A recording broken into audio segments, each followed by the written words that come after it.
மாநாடுக்கு கோவை புறநகர் வடக்கு மாவட்ட செயலாளர் வி ராஜ்குமார் அவர்கள் அழைக்கிறார். தாவேகாவினுடைய மாநில மாநாடு, இரண்டாவது மாநாடு இன்னைக்கு பாரபத்தியில மதுரையில நடைபெற இருக்கிறது. இந்த நிலையில காலையில இருந்தே தொண்டர்கள் சாறை சாறையாக வந்த வண்ணம் இருக்கிறார்கள்.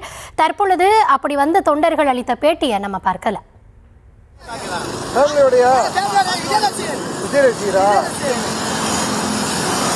நீங்க கணவர் மனைவியா?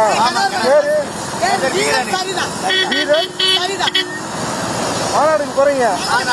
நைட்டு தானே, 7 மணிக்கு தானே. பேக்ல எல்லாம் என்ன? ஓய்யோ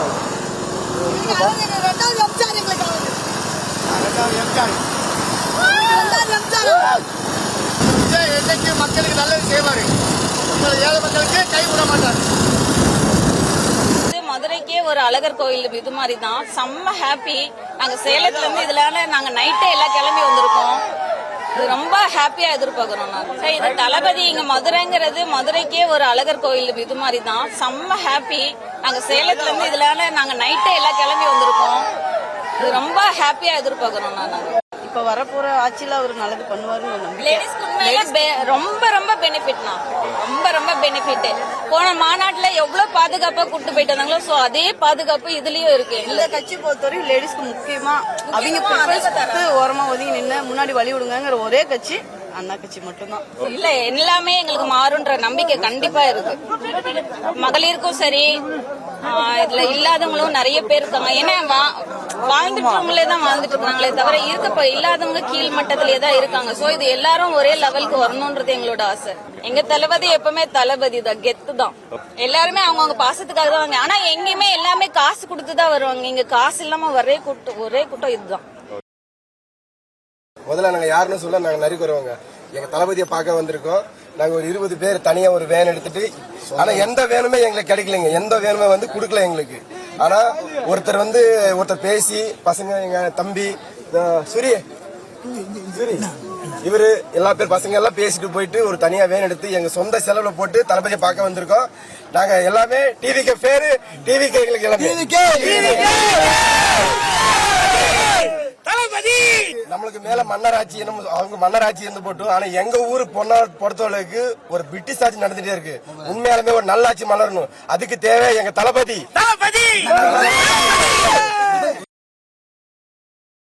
வர எல்லாரும் மேலேயும் ஒரு விமர்சனத்தை வச்சுட்டு தான் இருக்காங்க.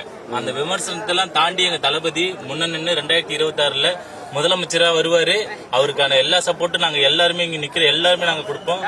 ஜாதி வன்கொடுமை நிறைய இப்ப நடந்துகிட்டு இருக்கு. ஜாதி வன்கொடுமைக்காகவே அவர் ஒரு சட்டத்தை ஏற்றி அதுக்காகவே அவர் ஒரு நல்லது பண்ணுவார். ஜாதியே இல்லாத ஒரு தமிழகத்தை உருவாக்குவார் தளபதி. பஞ்ச பாண்டவருக்கும் இவங்களுக்கு 2 போர் நடக்குது. அந்த போர்ல அவங்க தர்மர் கூட வின் பண்றாங்க. எப்படின்னா இந்த பக்கம் கிருஷ்ணர், அதனால அந்த போர் கண்டிப்பா வின் பண்ணுது. அதனால 2024 நடக்கிறது எலெக்ஷன் கிடையாது, அது வார், மகாபாரத வார். அந்த வார்ல பஞ்சபாண்டவ பக்கம் இருக்க இன்னொரு பக்கம் அந்த மாதிரி நம்ம தேமை, நம்ம விஜய்க்கு நம்முடைய தளபதி ஒரு கட்சி இருந்தாலும் அந்த பக்கம் எதிர்கட்சி இருந்தாலும் நம்ம இதுல நம்ம மகாபாரதத்துல விஜய் ஒரு கிருஷ்ணரா செயல்படுறாரு. அவரை நிச்சயமா 2024 நிச்சயமா வின் பண்ணுவாரு. இதுல எந்த டவுட்டும் வேண்டாம். இப்போ பாத்தீங்கன்னா 1000 ரூபாய் காசுக்கும் இலவச பஸ் அதுக்கு தான் அலைஞ்சிட்டு இருக்காங்க மக்கள். ஆனா அது மாறணும். அது மாறி நல்லாட்சி கொண்டு ஊழலற்ற ஆட்சி, லஞ்சம் இல்லாத ஆட்சி, நேர்மையான ஆட்சி வரணும். அதை தான் நாங்கள் விரும்புகிறோம். இவரால் அதை தர முடியும், அந்த நம்பிக்கை இருக்கு. அதனால நாங்கள் எல்லாமே இளைஞர் எல்லாமே இவருக்கு தான் போடுவோம். நடந்துட்டு போகிற இடத்துல ஒரு சேரு இருக்கு, அதை கிளீன் பண்ணிட்டு நம்ம போறோம்னா அந்த சேரு நம்ம மேல தெளிக்க தான் தோணும். அதை கிளீன் பண்ணிட்டு போனாதான் நம்ம நல்லா இருக்க முடியும், நல்ல இடத்துக்கு போக முடியும். அப்ப அந்த சேர் மாதிரியே விமர்சனம் அது வரத்தான் தோணும். அதெல்லாம் பார்த்துட்டு இருந்தா நம்ம முன்னேற்றி போயிட்டு இருக்க முடியாது. வெற்றி மாநாடுக்கு கோவை புறநகர் வடக்கு மாவட்ட செயலாளர் வி ராஜ்குமார் அவர்கள் அழைக்கிறார்.